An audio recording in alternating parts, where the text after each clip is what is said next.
Baleshwar hotel association पक्षर पालित है आंतर्जातिक योग दिवस। समग्र विश्व में आंतर्जातिक योग दिवस पालन करा बेले बालेश्वर होटेल एसोसिएशन आनुकूल्य योगाभ्यास माध्यम एही योग दिवस स्थानीय होटेल हरि प्लाजा परिसर में पालित हो जाइछि।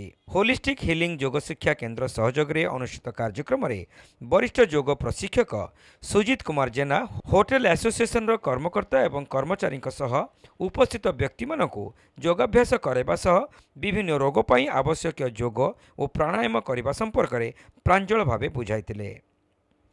सूर्य नमस्कार ठारू आरंभ करी वज्रासन, उष्ट्रासन, धनुरासन, मत्स्यासन प्रभृति 15 प्रकार आसन उपरे श्री जेना प्रशिक्षण देइतिले। रोगर निदान पई केवल औषध सेवन परिवर्ते प्रत्यह सुषम खाद्य ग्रहण एवं शारीरिक परिश्रम सहित योग एवं प्राणायाम अभ्यास करने उचित बोली श्री जेना कहितिले।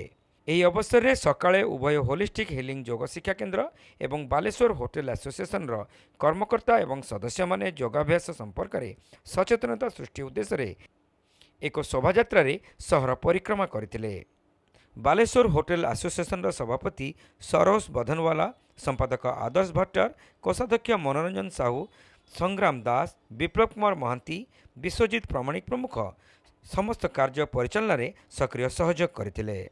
और कंधे पर लगा करके दोनों कोहनियां को जोड़ दे, आगे आगे जोड़ दे, दोनों कोहनियां जोड़ी होनी चाहिए। और आप कोशिश करेंगे कि ऊपर घुमाइए घुमाइए, सांस भरते हुए जाएंगे, सांस छोड़ते हुए आप